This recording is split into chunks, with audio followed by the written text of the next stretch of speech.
Assalomu alaykum hammaga, hurmatli obunachilar, hurmatli Mobile Legends o'yinchilari. Bugun sizlar uchun Arlotga mana bitta tutorial video chiqarishga qaror qildim. Ko'pchilik so'ragani uchun.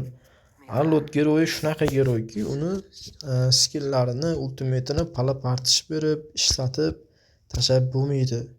Bu aql bilan o'ynaladigan geroy. Agar aqlingizni ishlatib to'g'ri o'ynasangiz, jamoaviy faytlarda kattasi juda katta jamoaviy faytda ham, birga bir faytda ham uncha geroylaringizni ham, tanklaringizni ham bemalol olib qo'ya oladi. Birinchi bo'lib qaranglar, bitta narsani aytib ketay. Men bu videoni olish uchun почти 3 soat vaqt sarfladim. Kanalim ham yangi va o'shaning uchun meni tushungan holda qo'lingizdan kelgancha podpishka qilasizlar deb o'ylayman. Kanalimda hali 100 ta ham obunachi bo'lmadi va men sizlarga podpishka qilsanglar, o'sha foydali videolarni chiqarishda davom etaman. Birinchi svorkasi haqida gaplashamiz, Arlotni gapni ko'paytirmay. Tak. Xo'sh, hozir svorkasiga kiramiz. Arlot uchun mana shu svorka idealni hisoblanadi. Faqat mana 3-predmeti, ya'ni antihil o'shani o'rnida Prazenka turuvdi, lekin men Prazenka olmayman, chunki antihil Prazenkadan foydaliroq Arlot uchun. Prazenka oldingizmi, demak siz uje Dark sistemga aylanib bo'ldingiz. Qisqasi, Prazenka kerak emas narsa XP liniyani geroy uchun. Endi qaranglar, birinchi skillni o'zingizlar bilasizlar, damage va control beradi 0.8 sekundga. Ultimate'ini qaranglar, ultimate'ini ko'pchilik noto'g'ri ishlatadi. Ultimate ikkinchi skilliga bevosita aloqador. Ultimate ham birinchi skill ham. Ikkinchi skillni yopilib qolmasligi uchun aloqador hisoblanadi. Chunki Arlotda ikkinchi skilli Arlotda asosiy kuch hisoblanadi.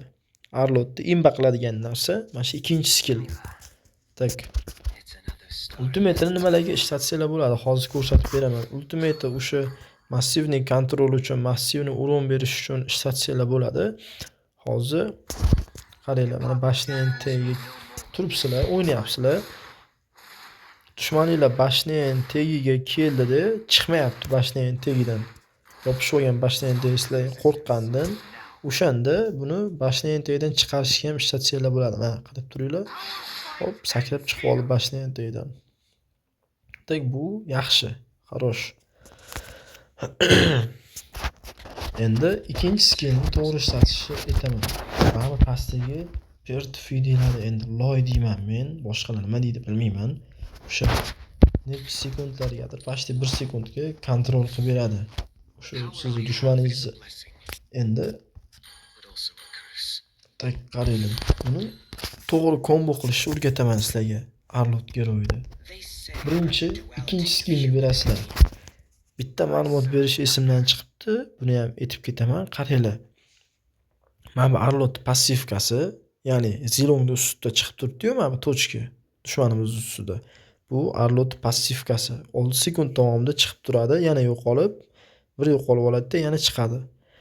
Mana shu passivka yonib turgan paytda beringlar ikkinchi skillni. Bo'lmasa maksimalni damage ham bermaydi. Sizlarga HP ham, ya'ni vampirizm ham bermaydi. Qaranglar, mana o'sha bashning tagiga borib jonimni kamaytirib keldim. Hozir endi tak mana bunaqamizni beramiz. Qanaqa vampirizm bo'lishini ko'rasizlar. Mana ko'rdinglar, vampirizm normalmi. Endi yopilib qo'yganda ishlatib ko'ramiz. Qaranglar. Mana yopiq turibdi bu geroyda. Bu geroyda ochiq, bu geroyda yopiq. Mana yopilib qoldi uje. Ko'rdinglar? Ozgina kutib tursanglar, mana shu qaytadan ochiladi, yana ishlatasizlar. Endi to'g'ri kombo qilishni o'rgataman dedim. Hozir o'shani o'rgatay sizlarga. Qaranglar. Ikkinchi skillni berdinglar. Birinchi skillni berdinglar. Yana ikkinchi skillni berdinglar. Mana bu loyni berdinglar. Ikkinchi skill, ulta, ikkinchi skill.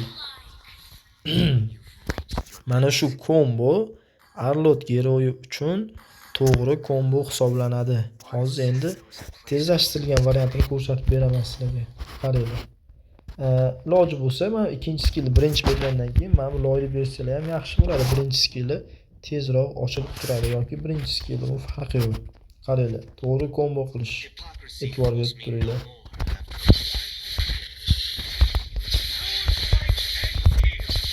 ko'rdik.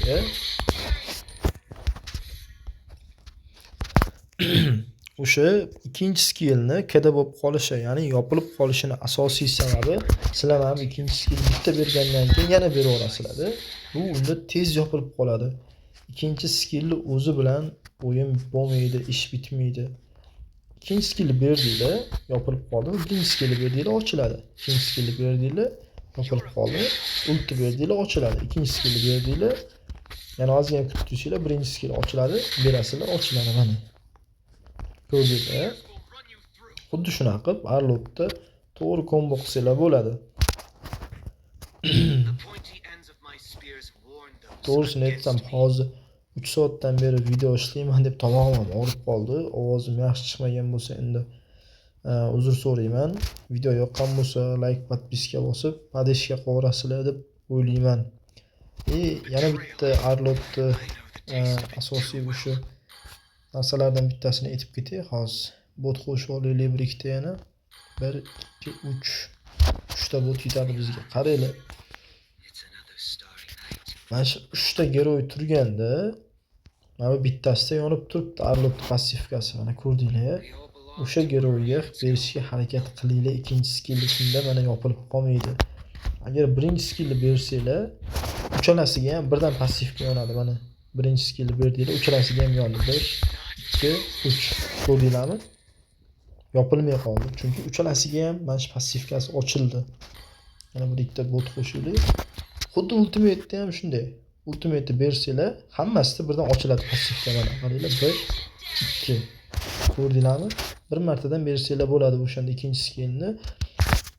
Bu nimaga yordam beradi bizga? Bu o'sha team fightlarda, ya'ni jamoaviy o'yinda 3 kishi, 4 kishini orasida qolib ketganda o'sha talpadan eson-omon chiqib ketishga yordam beradi.